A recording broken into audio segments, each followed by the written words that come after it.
Many piano students wonder why 18th century music is so different from the 19th century music, which often requires completely different technical skills. Despite being only 40 years apart, there is a huge gap in style and technique between something like this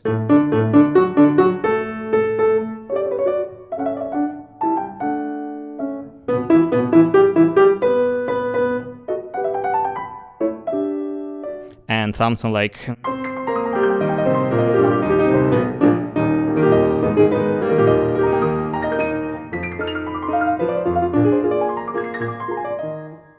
This is a very complex topic, but to keep things really short so we don't get stuck here for the next 10 hours, the simplest answer is that, first of all, the pianos changed a lot, and at that time pianos were changing very quickly. Within a generation you would have just a very different instrument. So a piano you would play in 1790 is drastically different from a piano you would play in 1830, which in turn is just very different to piano from 1870, and only then we get kind of a standard definition of what grand piano is supposed to be, which we have till this very moment. And the second thing that started to change pretty quickly is people.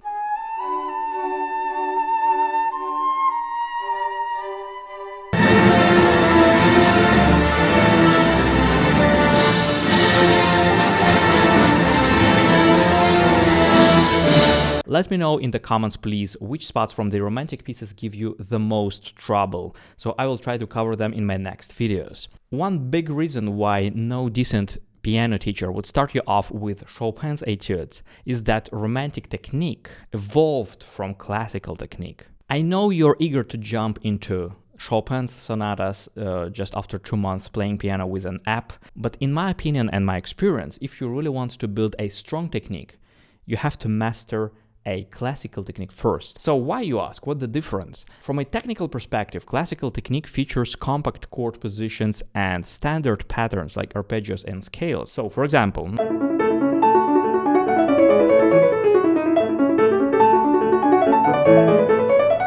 so let me give you another example. Here we have another Mozart sonata.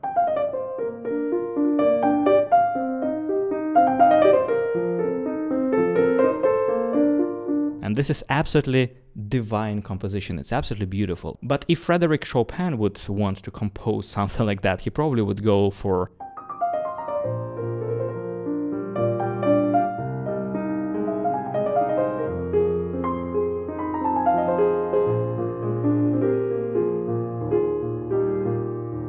So you get the idea. So romantic technique tends to expand the texture, with open chords becoming more popular, and this requires flattening the fingers and developing extra wrist and arm flexibility. And middle fingers act as anchors now pretty often, while the rest of the arm moves freely but efficiently around those anchors, like for example in the Chopin's prelude in D minor here. We kind of rotate around the third finger all the time.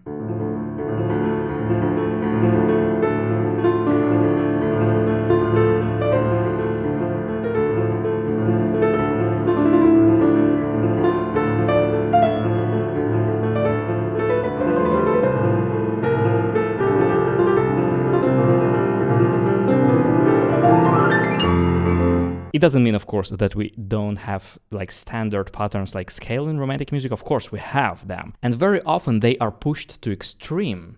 For example, they should be so quick that you don't even have time to support yourself properly at the bottom of the key. So you have to stay at the surface and to play them in kind of glissando way. And for that, of course, you would need a so-called thumb over technique, where you don't push your thumb beneath while changing positions, as we usually do in classical pieces, but you would rather think positionally and do something like that. So then when you minimize your motions, you get something like that. But speaking about that extreme shape in the left hand, you really need stability in the finger here, but a lot of flexibility in the arm and in the wrist, but also awareness of how much of this motion you really need, because if you move too far to the right, you see, now I'm following the natural inertia moving my arm a little bit further to the right than necessary, which disbalance the whole structure, and it feels really awkward. And of course, this is the common reason of tension and fatigue when your motions are not optimized. So I really have to notice like how much of that motion I need, and not have any additional inertia. So even small inefficiencies can become a problem when repeating patterns so many times in a row. And actually I have a special course on all 24 preludes by Chopin where I break down both piano playing efficiency and interpretation, so you can check it out following the link in the description. So while you might get away with a finger-focused approach when you just move the fingers with a relatively rigid arm and wrist, like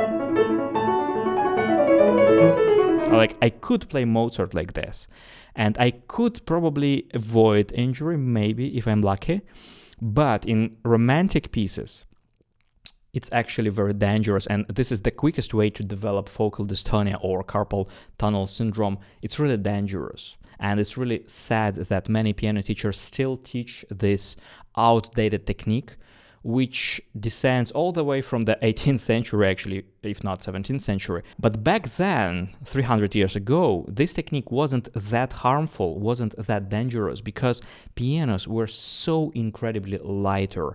But with our modern instruments, which are so heavy, we really need to think of the arm as a unit and help our fingers a little bit, offloading them. Romantic music, of course, allows us more freedom, like, for example, playing trills without worrying about perfect alignment with the left hand. So in romantic music, we often play trills in a so-called free way, where we don't really care whether this is aligned with the left hand or not, like here.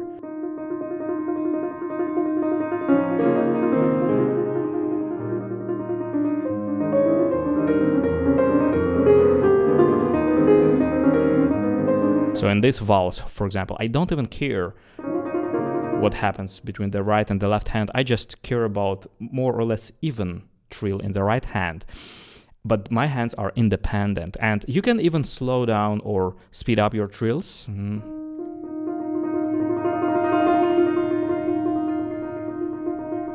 Like, those things feel natural in romantic music.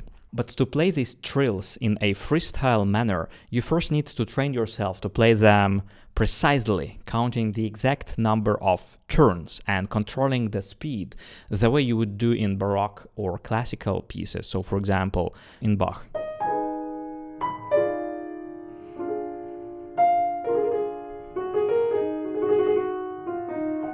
So, of course, we can do that differently, but we just have to have an idea what exactly we're doing.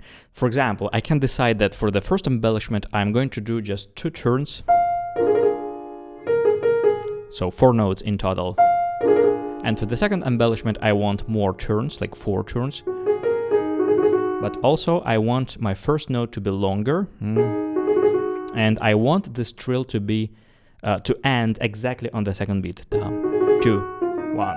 So 1, 2, 3, like this. So then we get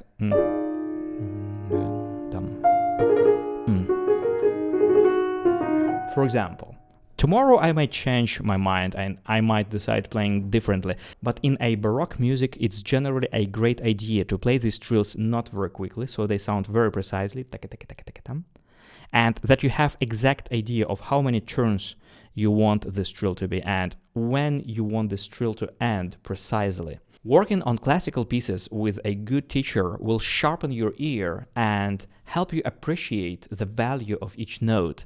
And it also strengthens your fingers, preparing you to tackle romantic pieces without pain, because you're going to play with a rather curved position. So you're going to develop strength in your nail joints so they won't bend backwards.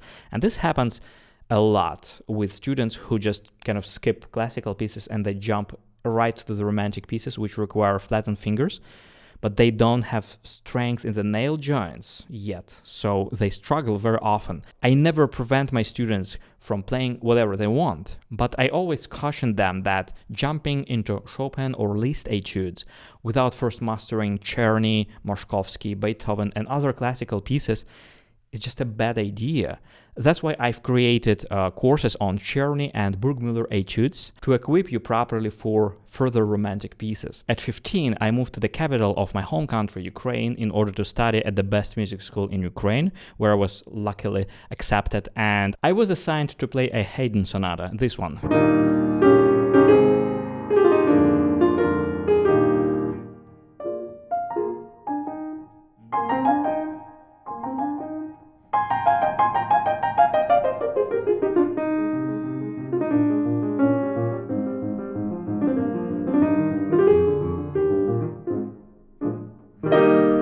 And it took me a few days to learn it by memory and bring to a lesson, but my new teacher made me work on it for at least 3 months, and I would bring this sonata to a lesson multiple times a week. So she demanded a level of precision and polish that was absolutely new to me. And it was very hard, but I learned that if you want to be a professional pianist, you must be responsible for each note. However, 20 years later, I still avoid this sonata. It was just definitely too much. Before you start off to practice, because of course you're not going to watch more related videos, you're going to practice right away after watching this video, right? So before you go, 2 very important announcements. First of all, we have monthly Zoom meetings with my patrons on Patreon. So if you want to take part in my monthly Zoom meetings, check out the link in the description and join my Patreon. And the second thing, please don't forget to subscribe and follow me for updates, because I'm finishing to film my biggest course, which will encompass my whole teaching and playing experience and give you a comprehensive system how to build your piano technique independently, whether you're a beginner or a concert pianist who wants to optimize things and develop new playing habits. So follow me for an update, because of course we will have a very massive discount on a pre-sale phase of that course. Thank you for watching this and see you next time.